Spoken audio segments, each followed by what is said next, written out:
Hi friends, good morning. तर मी पण तुम्हाला आज थोडीशी झोपलेलीच वाटेल, कारण की आज मी 4 वाजता उठली आहे. कारण आज आमच्या खानदेशामधले कानबाईचे रोग. खानदेशामध्ये कानबाई नावाची देवी बसवली जाते, त्यांची पूजा केली जाते, त्यांना नैवेद्य दाखवला जातो. आणि आजच्या दिवशी म्हणजे नागपंचमी झाली की त्याच्यानंतर जो पहिला रविवारी आहे त्या दिवशी हे रोड करतात. तर आज रोड आहे आमचे. रोड ज्यांना मुलं असतात त्यांना पुरणाच्या पोळ्या, म्हणजे जेवढी मुलं आहेत तेवढी पुरणाच्या पोळ्या आणि पुरणाचे दिवे करावे लागतात. तर मला 2 पुरणाच्या पोळ्या माझ्या मुलांच्या, एक मिस्टरांची, असे 3 पुरणाच्या पोळ्या आणि 3 दिवे बनवायचे. तर आमचे सूर्यनारायणाचे रोट आहेत. सूर्यनारायणाचे म्हणजे जेव्हा सूर्यदेवता उगवतो त्या उगवायच्या आधी तुम्हाला सगळा स्वयंपाक रेडी करावा लागतो.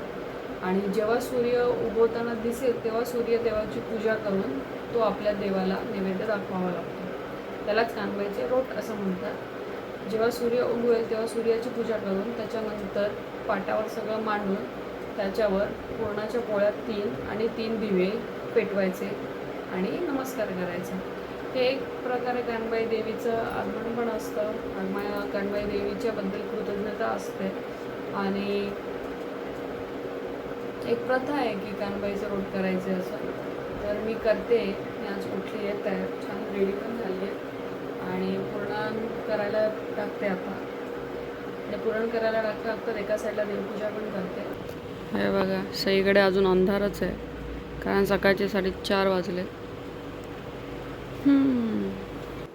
पुरणपोळी बनवण्यासाठी लागणार आहे आपल्याला चणा डाळ. मी ते 1 मोठी वाटी चणा डाळ घेतली आहे.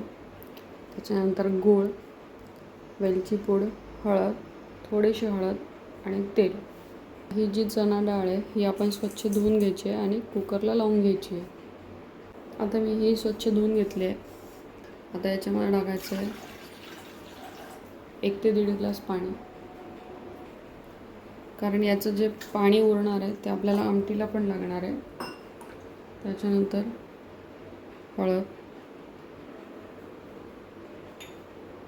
आणि उतू जाऊ नये म्हणून थोडंसं तेल. आता झाकण बंद करायचं आणि कुकर गॅसवर ठेवून द्यायचं. आता याच्या जवळजवळ 5 ते 6च्या वर शिट्ट्या व्हायला पाहिजे, तेव्हा ती डाळ छान शिजेल.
तोपर्यंत आपण पुरणाच्या पोळीसाठी जे पीठ लागणार आहे ते भिजवून घेऊया. गव्हाचं पीठ,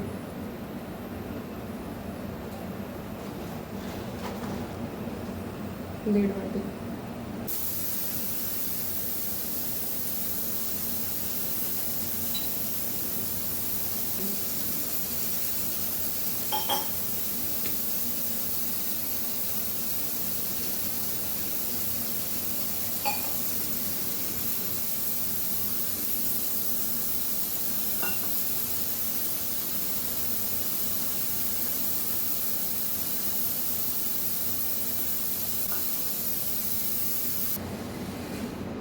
हे आपलं पीठ मळून झालेलं आहे. त्याला थोडं रेस्ट करायला ठेवूया पुरण बनेपर्यंत. कुकरची हवा निघाली आहे.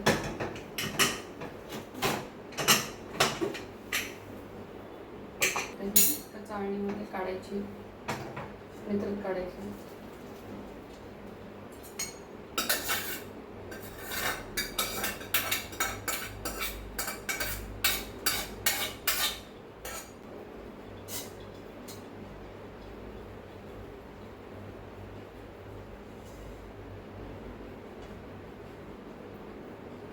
जोपर्यंत ही डाळ नितरते तोपर्यंत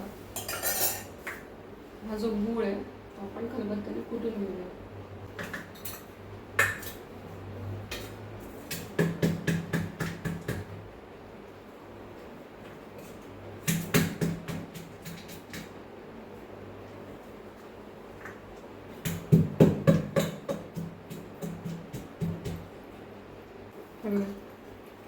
कुठून झालंय.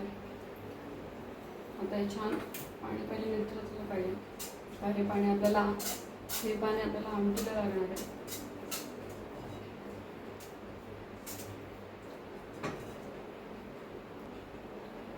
हे छान नितरलं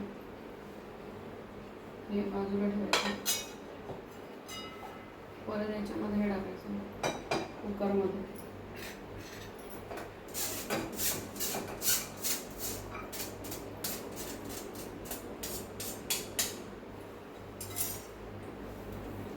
गॅस चालू करायचा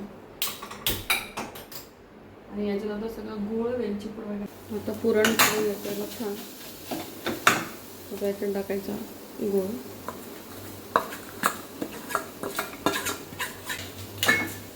मिक्स करायचं.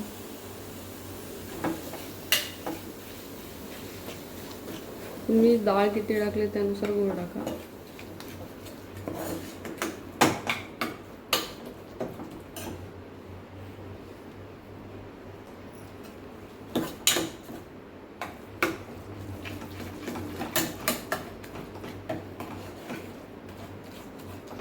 छान असं मिक्स करून घ्यायचं.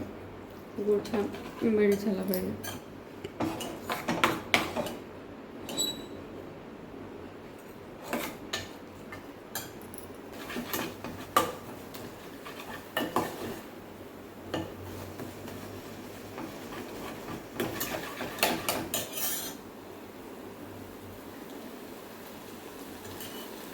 त्यानंतर टाकायची वेलची पूड.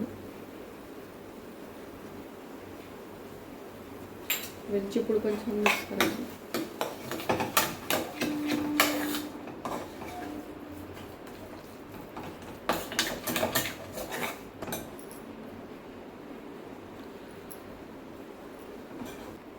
जास्त पातळ नाही ठेवायचं. आता पुरण मग लाटता नाही आहे. आता वेलची पूड छान मिक्स केली. गॅस बंद करायचा. आता हे छान झालं आहे. आता या चाळणीमध्ये पुरण करून घ्यायचं. कारण ते गरम असेल तेव्हाच करायचं, नाही तर मध्ये थंड झालं की ते कोरडं कोरडं होत जातं. ते पुरण थोडंसं असं जास्त शिजत ठेवायचं. हे जे पाणी उरलेलं आहे हे मी काढून घेते कारण हे आपल्याला आमटीला लागणार आहे.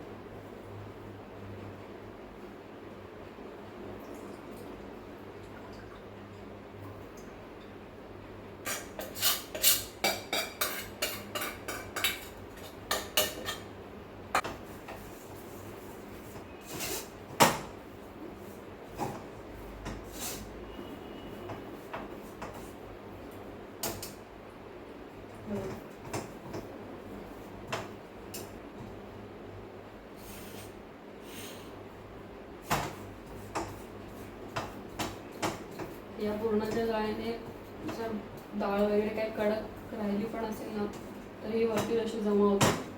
खाली फक्त नरम नरम पुरण पडतं छान.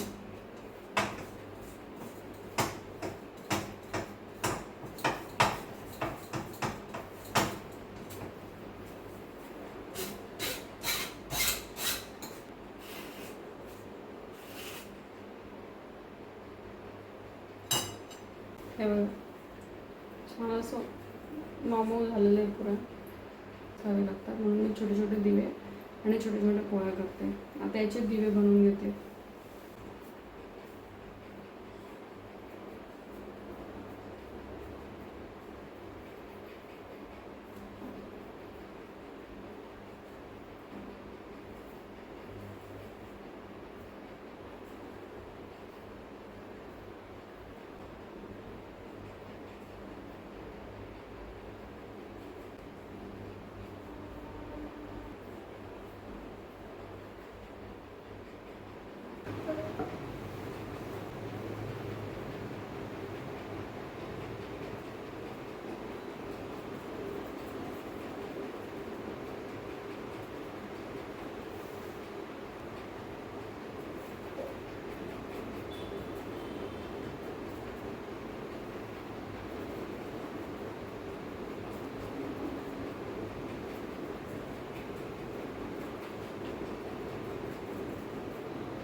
बघा आपण 3 पोळ्या आणि 3 दिवे ठेवले आहेत सूर्यदेवाला.